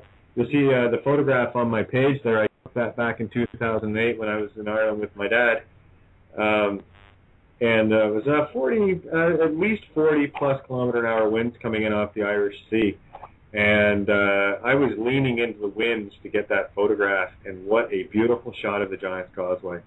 I remember when I got back, and it was a digital camera, so I knew what picture I got, but I didn't know the picture I got until I got to my computer and really saw the pixelation of it. But as soon as I put it up, I've got maybe a dozen photos like that, Dunluce Castle and the causeway and whatnot. But you want to see the power of nature, yep. And it's an amazing part of the world. I love it out there. Yeah. Oh, Kevin, yeah, you've been. How many times have you been to Ireland now? Oh, half a dozen times. Yeah, isn't it great? Hang with the ancestors. Isn't it great? Well, that's where the game starts and ends, my friend. Yep. That's why you need to get a hold of there. And the people. Go ahead. Yeah, the people there are fantastic. I mean, they don't take any shit there. I mean, the people who are active and taking on the Catholic Church, they're fantastic. Yeah, we're kind of known for that. I don't take much shit here either. No. Well, I tell you, I mean, I told you the story about my great-grandfather who his whole family died on the ship over from Cork. They were forced off their land, and my great-grandfather landed as an orphan in Montreal. And I'm telling you, I used to have dreams of him when I started doing this work, and he used to tell me, that, like, this is our story, too. This happened to us, too. It wasn't just the Indians. And that was a real path opener for me, realizing it's always been our story as well, all of these crimes. Well, yeah, it's a common ancestry that everyone has, more than people realize, because that's where the game started, that's where the bloodlines entered, and that's where the truth is coming out. That's why I want you to be connected with what's going on through the Sunki Temple Trust. It all ties in with the Divine Providence. It all ties in together. It's this beautiful convergence of truth that is just nailing the dark shut. Like, this is a flame. I know, I agree. It's a flame. It's epic and historic what we're doing. It's historic, I know. You know what's really cool? You get to kind of be a little part of it. Isn't it great? Yeah. I think it's awesome. Fantastic. And that's the thing, and for everyone listening, you don't have to do anything epic to be part of this. All you got to do is decide to change and step into the truth. And where you see corruption and where you see lies, you don't have to do anything other than expose them. That's it. We were talking I mentioned to you the other night when I was on with Tony, we were just telling everyone, get pictures of these pedophiles. I hate using the word, child rapists, and the ones that are known to do this stuff, and just putting their pictures up, wanted for crimes against humanity, child rape, and throw their photograph on a telephone pole. You got a printer at home, you can get a ream of paper for what, $5, and there's 1,000 sheets in it, and it might cost you $20 or $30 in ink. But boy, can you change a whole city. Kate, I'm glad you said that, because for me, it's 20 years ago. It started like exactly that. I just was trying to do the right thing in a very small way. But this whole campaign was really created by the bad guys. They came down on me like a ton of bricks, and they created this reaction.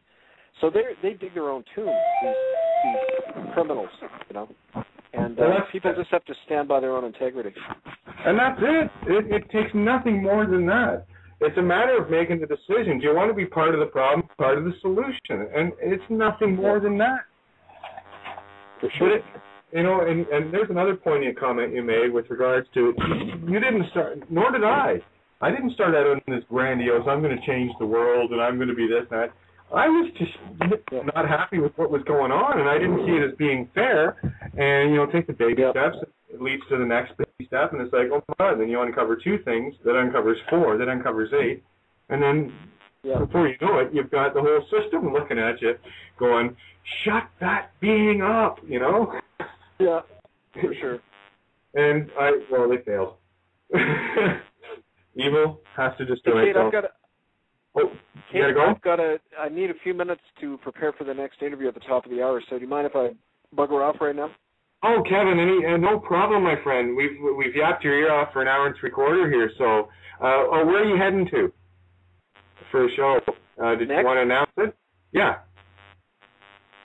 Oh, I don't have the information. It's on my computer, but no, it's a blog radio interview. Oh, okay, no worries.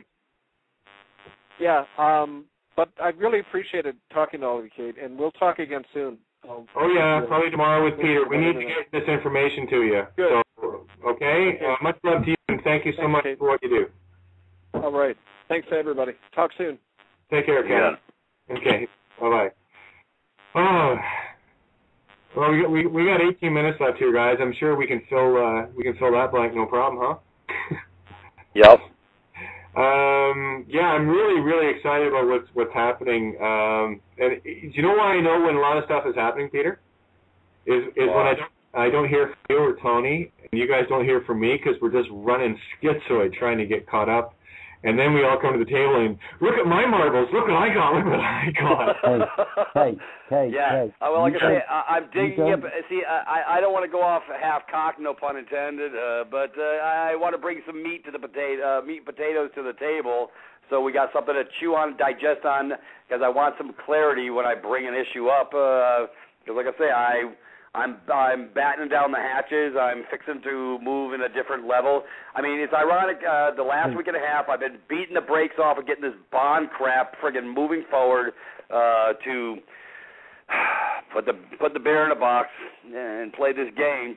And I've been getting sidetracked at every stinking level. Nothing happens by accident, and then all of a sudden this stuff comes out of nowhere with the red box stuff. And I'm saying, things that make you go, yeah, well, that's what went on in my mind when I got this across my desk. I says, I can take this a different way. I says, I love the idea of the red box. I think the red box is fantastic. I think I'm going to put my orders in the red box to bring forward all the freaking bonds where they don't have an option. As the live man, we don't belong in statutory courts. That is correct. But you know what? As the king of my castle, I like my orders. I can put together orders. If my brother can order the captain to get his happy ass off the freaking ship, I think I can order the clowns of the circus, i.e. the clerk of the court and the DA, the one who brought the charge. I'm not asking. I'm going to be full. I'm going for orders. I like orders, and this is where I'm going with this. So if I seem a little excited, a little high strung, yeah, I am, because I really get it. Because Peter, what's your favorite quote? Well, I'm just following orders. Yes, you are. And Tony, you wanted to jump in there. I can hear you chomping at the bit. Well, you were actually talking about something that was totally bloody relevant about actually, we're all working behind the scenes doing stuff, and we're bringing stuff forward, and you know that, and blah, blah, blah. And then all of a sudden, I've just literally had confirmation from Stephen D. Kelly. He's going to be with us Friday night for Freedom Reigns Radio Outside the Box. So, actually, no, it's going to be Cosmic Blueprints on Friday night. Wednesday, tomorrow night, is Outside the Box. And we're going to have a free-for-all tomorrow night. You guys in for it? Yeah, why not? Wait for a penny and for a pound. I'm not going nowhere. Yeah, well, I got Sun tomorrow morning for those that are going to tune into awakeradio.co.uk. I have Sun, Mary Jane with Tracy, and hopefully Kevin and Denise as well, and Tony and Peter. You guys, everyone's welcome. You know what? I don't have any. Well, you can't be on my show, and no, show up and let's party. It's a party, okay? But anyway, it's Sun. I want her to get into more depth of the genesis of the bloodlines, the ISIS, the A positive, A negative, B, AB positive, negative, O, all the different blood types and what they really represent, and why the system was so high and mighty of claiming the bloodlines through the coat of arms and the family names, the surnames, the on names, the ones that they were claiming. And when you claim your surname, you're actually giving up your bloodline. That's why when anyone ever wants to call me by my former bloodline name, I have my bloodline. My DNA is my coat of arms. Okay, I get a little bit hot under the collar, and I don't like it too much because I don't like people calling me an owned slave. You know what, guys? You can have the name. I don't care. I know what my lineage is. I came from a bloodline of lawmakers and lawkeepers. Our motto was know thyself, noscati ipsum. I know what my blood says. I know what my cellular memory is. I know who I am. And I wasn't born on June 15th by accident. That's the day the Magna Carta was signed. And it actually has a lot more relevance as I've been finding out over the last week or so. I always knew it was kind of neat. I didn't know exactly why, but I'm really starting to get a grip on it. And I got to tell you, the empowerment that is coming with that, and this beautiful knowledge and responsibility in that beautiful central place of knowing how to wield it properly in balance, is a very powerful and beautiful love. I can't even describe it. Now, who's this gentleman on Friday who's going to be sharing with us in reference to, what was this, Tony? Dr. Stephen Kelly. What's his background? Right, he's done loads of work on black ops. He's worked on energy weapons. He's worked on sophisticated technological systems. He's been involved with Area 51, deep underground military bases. The list goes on and on and on and on. This guy's been invited into circles. How is he upright and still breathing? I wanted to tell him. Go ahead. Tell him why he's not been hit. He's too important because some of the work involves time travel as well. Oh, really? Wow. Scotty, beam me up. There's no intelligent life forms down here. I'm ready to rock and roll. Go. Fifth dimension. Come on, let's go. Get me on that magic carpet ride. In a nutshell, Tony, I always knew this existed. I've always known it intuitively. There is a list. There is a list that does exist, and upon that list are certain entities that are what we term them, Tony? The unkillables. The untouchables. The untouchables. Which means that when you reach a certain level, and I've said this before on shows, I'm going to bring it up again. What this is more of a proof of confirmation that once you stand in the truth, you get your name on that list. I should be up at the top of the pecking order myself, I would think. I think so. Well, anything's possible, Pete, but let's look at it this way. What's actually happening around us, right? You've actually got people that are making a fucking difference, right? Now, those people have always been known to be due to make a difference if you incorporate time travel. Okay? So there are certain people that are not going to be allowed to be taken out of the equation because there are unwritten rules that play here. We're not talking the rules of chess, we're talking the hidden rules, the rules that they don't want you to see, like the Catholic records, yeah? Yeah, those are called the inviolable laws, the ones that cannot be transgressed, the ones that are written in the Akashic permanent emerald tablets, the emerald tablets that are indestructible. These are the names that are etched in that record that cannot be touched, because how do I put this in words, Tony? I know exactly what you're saying, because if they are, it totally messes everything up. That's why they're inviolable. It breaks the prime directive. Yeah. That's why some of us that are here have to be here in forgetfulness. I mean, you've heard Santo talk about sipping from the cup of forgetfulness, and there are those of us that have made our contracts, and intuitively I know that I'll speak for me. I know I'm one of them, because my whole life has been walking this one path. As I look back, everything that I did mattered in more ways than I could have ever counted. And I'm sure both you guys are resonating with that, and I'm sure there are many listeners out there resonating with what I just said, that they know they've got a purpose, that they've always known they have a purpose. You've always known that you're the one. Duh. So try, you know what, you're a god or god/goddess, the Elohim. Try acting like them, please. Yeah, so step up to the plate, guys. Yeah, You know what you've got to do. You know how to do it. You've already been trained. Okay, just do it. Do something. Yeah, wake up. Wake up. I guess I'm just the Bond bitch around here. Well, hey, you can't. Hey, I can't. I'm just the word bitch. Okay, so I love it. Hey, but this is what I love about this. We all come with our different perspectives, not just perspectives, but our special modalities of how we tie in the bouncing ball together and all the loose knots. And yeah, we've all been given special gifts. This is I see it. I see it now on a whole different level. General, you should have been in my house for about 8 hours today, because I was literally blowing a psychological gasket because I was pulling in all this shit from everywhere, and I'm saying, I'm having another freaking epiphany. Here we go again. The vibration going high, and I'm just saying, you can't make it up, folks. It's really, when you get on the page and the portal opens and you start stepping through the door, you actually get to come through.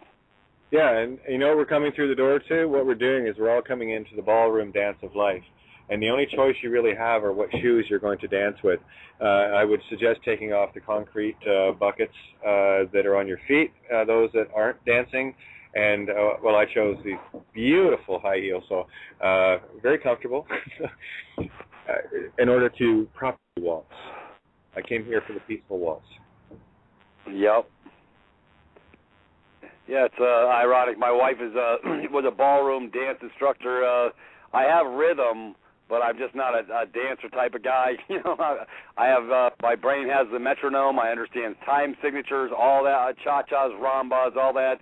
I've listened to opera. I go left, right.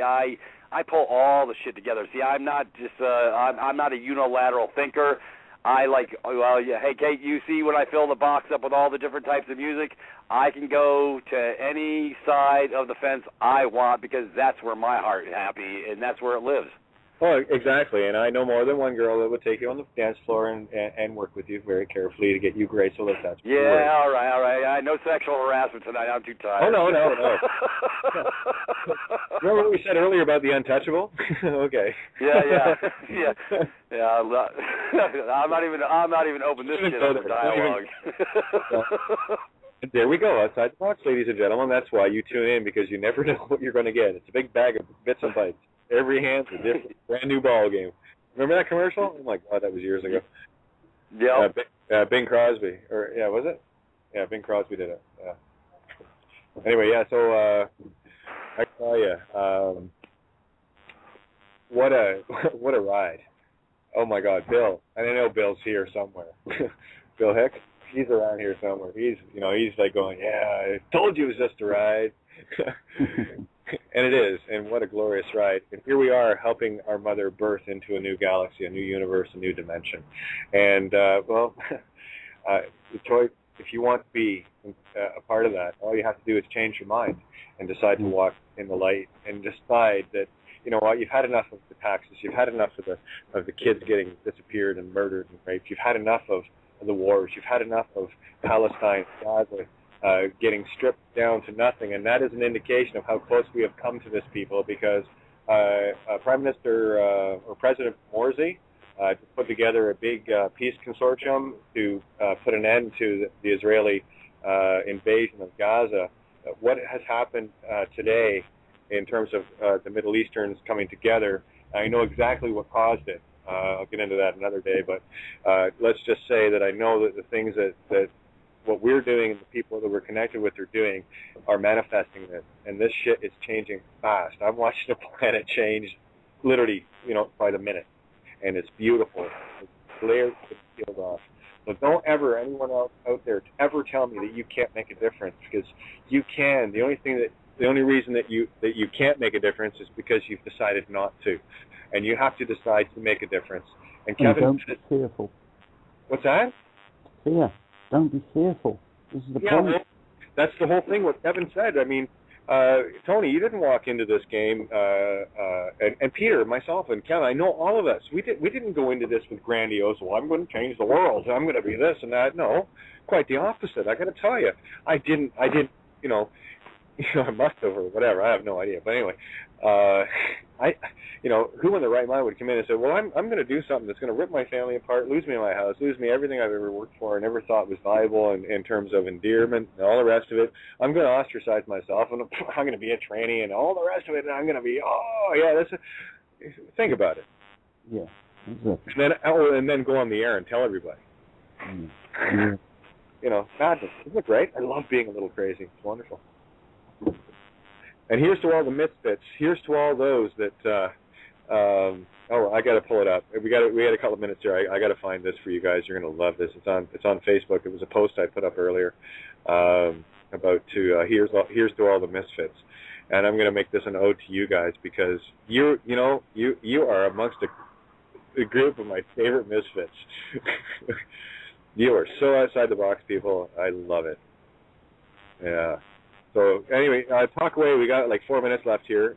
I want to bring this up because I'm going to make this our ode tonight to Kevin and Tony and Peter and Santo and myself and Sun and Tracy and Deatra. Everybody. Rory, I'm going to include you in there too, because you're one of my favorite misfits. What is it? Link or a song? No, it's not. It was a quote, and somebody had just. It keeps getting liked, so it's fairly recent in my Facebook posts. So talk for a second. I'm just going to look for this, and I'll find it. Yeah. Oh crikey, where does that leave us? Yeah. Basically, okay. Let's try and pick something out of that whole mishmash of different bits and pieces. Oh yes. Okay. Right. What's going on is basically this Middle East bollocks that's happening at the moment. Don't fall foul of the fear on the television, because what they're trying to do is get you to buy into their store, like they do McDonald's, Walmart, all of these big situations where they literally are sweeping in and taking over everything. It's like they own all the media. They own all the magazines, they own all the papers, they own your mind, for God's sake. Okay? Yeah. What you need to do is liberate your mind from all of that bullshit and say, no, I'm not putting up with it anymore. And that's basically the gist of it, guys, yeah? Yeah, we got a minute and a half here, and I got about just enough time to read this. And this is my ode to you guys. I won't. Here's to the crazy ones. This is to everyone listening and all my beautiful co-panelists. I love this. Here's to the crazy ones, the misfits, the rebels, the troublemakers, the round pegs in the square holes, the ones who see things differently. They're not fond of rules. You can quote them, disagree with them, glorify or vilify them, but the only thing that you can't do is ignore them, because they change things. They push the human race forward. And while some may see them as crazy ones, we see genius, because the ones who are crazy enough to think that the ones that think they're crazy enough that they think they can change the world are the ones that do. Steve Jobs, his quote, rest in peace. We have the torch now. And thank you, Amanda Kavanaugh, for putting that up. I love you. Anyway, so you can get Peter's information at privatus.me, privatis.me, and you can get to Tony at Awake Conscious Awareness? AwakeConsciousAwareness.com, or through Kate's site. loveovermind.wordpress.com. And what's the new site that's coming online, Tony? What? What's the new site coming online? Quick. Syncretism.com. Syncretism.com. Okay, or I thought it was synchronicity, but okay, syncretism.com. All right, so thanks again for tuning in to Outside the Box. Host Creative Guy here on Freedom Reigns Blog Talk Radio. Thank you, Peter, and thank you, Tony. Thank you, Santo and Kevin. Have a great night. Love you all. Talk to you tomorrow night on Outside the Box. Very good. Okay. That's, hey, you made it. Yeah, we made it. Okay, we're recording now, so I'm just going to end the episode. But, guys, great stuff, and thank you for changing my world. It's beautiful. It looks glorious. Thank you for changing mine. Isn't it great?